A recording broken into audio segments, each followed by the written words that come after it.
আল্লাহ আল্লাহ তুমি সহায় হও, এবার চাকরিটা যেন হয়। সরি, আমরা অভিজ্ঞতা সম্পন্ন কাউকে চাচ্ছি না। আমাকে একটা সুযোগ দিয়ে দেখতে পারে, আপনাদের নিরাশ করবো না, আর বিশ্বাস আমি পারবো। দেখুন, আপনার বিশেষে তো আমাদের কোম্পানি চলবে না। সরি জানমান, নেক্সট টাইম দেখা হবে।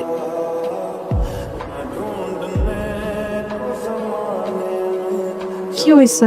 মন খারাপ? বুঝতে পেরেছি, এইবারও হয়নি তাই তো? আচ্ছা, এত চিন্তার কি আছে বলো? এবার হয়নি, পরের বার হবে। চিন্তা না করার উপায় আছে বলো? বাড়িতে অসুস্থ মা, ভেবেছিলাম যদি একটা চাকরি পাই মাকে ঢাকায় নিয়ে আসবো। আমার সব আশায় যেন মরচিকার মতো হয়ে যাচ্ছে। শোনো, আল্লাহর উপর ভরসা রাখো। তুমি তো অনেক মেধাবী স্টুডেন্ট না? তুমি দেখবা তোমার যোগ্যতার প্রতিদান তুমি একদিন পাবা। সেই আশাতেই তো আছে। আচ্ছা হয়েছে, এবার বাদ দাও এইসব। নিশ্চয়ই সকাল থেকে কিছু খাও নাই, দেখেই বোঝা যাচ্ছে। এ দেখো, আমি তোমার জন্য তোমার ফেভারিট রুটি আর গরুর মাংস নিয়ে আসি। হ্যাঁ করো।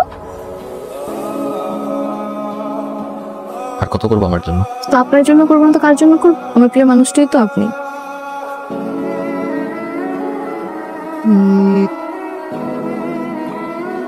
চল, তোরা খাইছিস?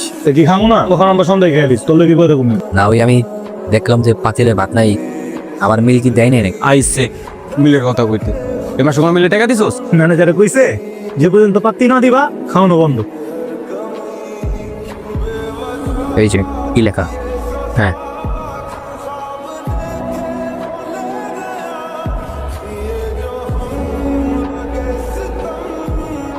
স্যার আপনার কি খিদা লাগছে? না স্যার আমি আমারটা খাবো না স্যার, আপনি খেবেন।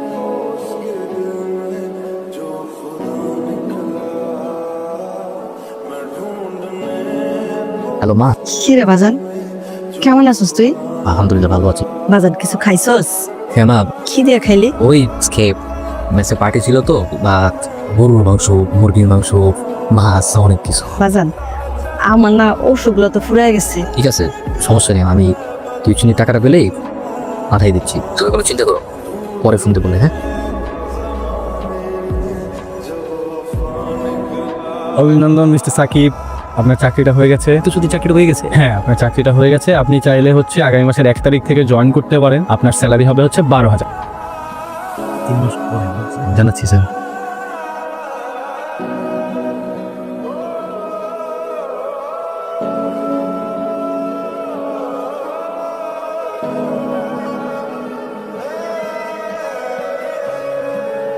সরি, নিজে এত কষ্ট করে আসলাম, তারপর মন খারাপ করে থাকলে।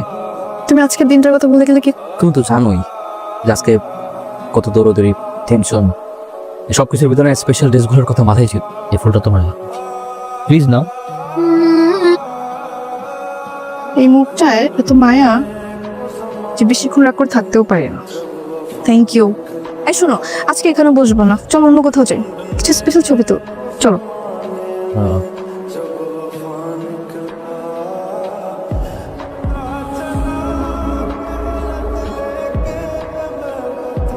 এই আমি তো একটা কথা ভুলেই গেছি, তুমি না আজকে ইন্টারভিউ দিয়ে আসছো?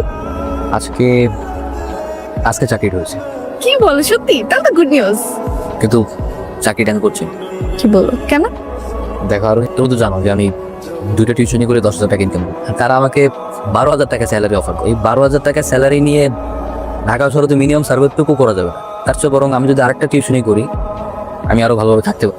আর সার্টিফিকেটের কথা কি বলবো, এত ইন্টারভিউ দিলাম, কেউ জানে সার্টিফিকেটটাকে মূল্যায়নই করে না।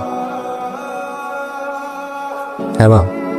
জানিস বাজান, আমি একটা স্বপ্ন দেখছি, তোর ভালো একটা চাকরি হয়েছে, আর সেই চাকরির প্রথম মাসে টাকা দিয়া তুই আমার লেগে কত কিছু কিনে আনছ। কবে যে তোর একটা চাকরি হইব? মা, তোমার স্বপ্ন পূর্ণ হয়েছে মা, ওর চাকরি হয়ে গেছে। আলহামদুলিল্লাহ, খুব খুশি হয়েছি। তুই বাড়ি এলে আমরা একটা খাসি কিনুম, ঠিক আছে? সেই খাসিটার জবাই দিয়া আমরা আত্মীয় স্বজন সবাই লইয়া এক লগে আমরা খাবো না। মা, চাকরিতে কেবল জয়েন করছি তো, আমি দেখি যত তাড়াতাড়ি সম্ভব টাকা পাঠানোর ব্যবস্থা করতেছি। সময় মতো টাকা পাই যাবা। হ্যাঁ, টাকা পাওয়ার পরে তুমি আগে তোমার চিকিৎসা করবে, আর আমি আসার আগে তোমার জানাবো। বাইরে আছি তো স্যার সামনে, আমি তোমার পরে ফোন দিতেছি মা। ভাই ঠিক লাগবো? হ্যাঁ ভাই, টিকিট তো পাইতে আনো তো কই যাবেন? আছে 20 গ্রাম। কত করে? টিকিট জন্য নর্মালি 18 টাকা, ঈদের টাইম তো সব ব্ল্যাক হয়ে গেছে। টাকা টাকা বাড়াই দিলে দাম যাও। কত?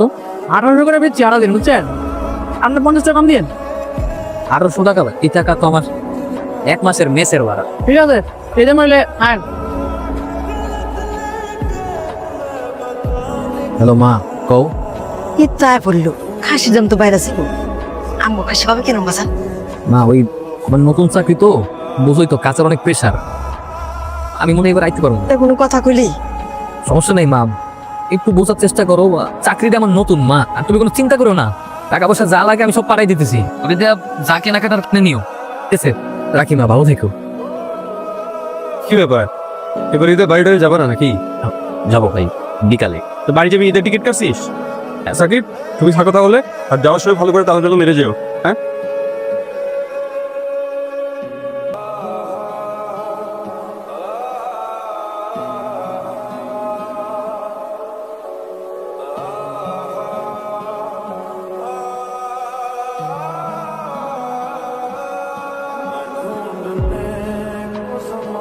হ্যাঁ মাসুদ। সাকিব, কি হয়েছে, কি সমস্যা? তোর আমি এত কিছু কইতে পারবো না, তুই যত তাড়াতাড়ি সম্ভব বাড়িতে ফিরায়। আরে কি হয়েছে সেটা বলবি তো। আসলে চাষির শরীরটা অনেক খারাপ আছে না, আমার খুব ভয় লাগতেছে। তুই আর কথা বাড়িস না ভাই, তুই এখনই রওনা দিয়ে দে।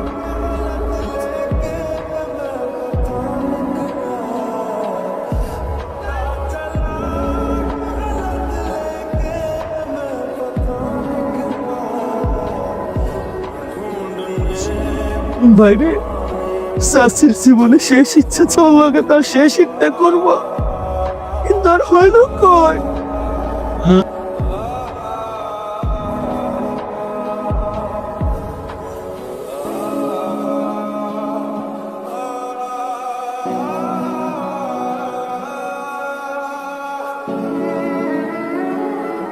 ভাইয়া সাকিব কোথায় বলতে পারেন? আমি ওকে 2-3 দিন ধরে ফোনে কোথাও পাচ্ছি না। না আপু, আমরা বাসায় আসার পর ওকে পাই নাই। কি আচ্ছা, ওর বাড়ির কারোর ফোন নাম্বার আছে? না আপু। আচ্ছা, আপনি যদি কখনো ওর খোঁজ পান প্লিজ আমাকে একটু ফোন করে জানাবেন।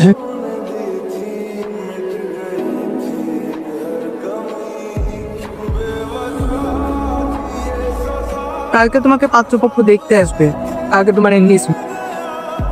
চাচি আমি তো বলছি আমি এখন বিয়ে করতে চাইতেছি না, আমাকে আরো কিছুদিন সময় দেন না। আর কতকাল চাচার ঘরে বসে খাবা? এবার বিয়ে করে বাড়ি থেকে বিদায় হও।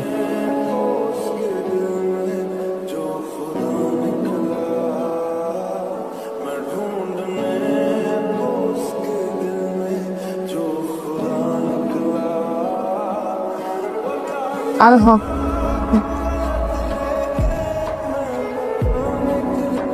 হ্যালো আপু, আমি ফয়সাল। সাকিব মাত্র বাসায় আর কি। ও কোথায় ছিল এতদিন? আমার ফোন ধরে নাই কেন? জানি না, আমি ফোন দিচ্ছি, আপনি কথা বলে দেখেন। তুমি কোথায় ছিল এতদিন? কই হারাই গেছিল? ফোন ধরে নাই কেন আমার? তোমার সাথে আমার অনেক ইম্পর্টেন্ট কথা আছে। তুমি জানো কি হয়েছে? আচ্ছা সবকিছু দেখা করে বলতেছি, তুমি আমার সাথে দেখা করো আজকে। কই ছিল তুমি এতদিন? কতগুলো কল দিচ্ছে এতদিন, একটা কল পিক করো না। তুমি জানো আমার সাথে কি কি ঘটে গেছে এতদিন? আমার এনগেজমেন্ট হয়ে গেছে। তোমার এনগেজমেন্ট হয়ে গেছে? হ্যাঁ, তুমি অনেক ট্রাই করেও কিছুতে আটকাতে পারিনি। তুমি এখন বলো আমি কি করবো? তুমি বিয়ে করে ফেলো। কি বলতেছো তুমি? বিয়ে করে ফেলো মানে কি? হ্যাঁ, তুমি কি পাগল হয়ে গেছো? আর আমি ঠিকই বলছি, আমার জীবনের কোনো কিছুই ঠিক নেই।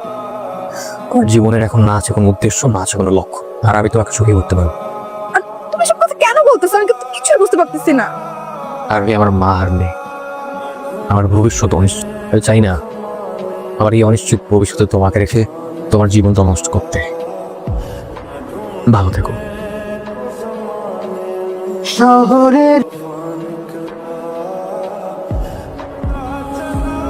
এত কান্নাকাটির কিছু নেই, যা হচ্ছে তোমার ভালোর জন্য হচ্ছে। কালকে তোমার বিয়ে, সেজে গুজে তৈরি থাকবা, কোনো ধরনের কোনো ফাইজলামি করার চেষ্টাও করবা না। হ্যালো, কালকে আমার বিয়ে। তো যাও।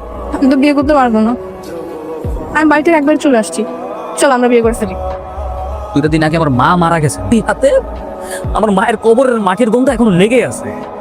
তুমি আমার বিয়ে করতে বলতেছো? কিন্তু তুমি আমাকে একটু বোঝার চেষ্টা করো, তুমি আমাকে একটু বুঝো প্লিজ। চল আমরা বিয়ে করে ফেলি প্লিজ। আমার মা আমার জীবনে কিছু, এটা তুমি খুব ভালো মতো জানো। পৃথিবীর প্রত্যেকটা মানুষের বেঁচে থাকার জন্য আশা দরকার। আমার জীবনে এখন আর কোনো আশা নাই। আমি চাই না আমার এই অনিশ্চিত জীবনে তোমাকে রেখে তোমার জীবন অনিশ্চিত করতে। তার চেয়ে বরং তোমার ফ্যামিলি তোমার জন্য অনেক ভালো পাত্র দেখছেন, তুমি তাদের কথা মতো বিয়ে করে ফেলে যাও। দেখো তোমার মায়া আমাকে গ্রাস করে ফেলছে, আমি তোমাকে ছাড়া থাকতে পারবো না, প্লিজ বোঝো একটু। আভি আমি সিচুয়েশন বুঝি, আমি সবকিছু জানি বুঝি। দেখো, আজকে পর্যন্ত তুমি আমার জীবনে যা কিছু করছো প্রত্যেকটা কিছুর জন্য আমি তোমার কাছে গ্রেটফুল, আমি তোমার কাছে কৃতজ্ঞ। আমি চাই না তুমি আমার জন্য আর কিছু করো, আর দয়া করো, কেউ না। আমি তোমার ছুটি করতে পারবো না। প্লিজ আমাকে তো বুঝো। তুমি আমার বাক্যে ভাই। আমি আজকে চলে যেতেছি ঠিক, কিন্তু তুমি আজকের পর থেকে প্রত্যেকটা মুহূর্ত আফসোস করবা আমাকে ফিরিয়ে দেওয়ার জন্য।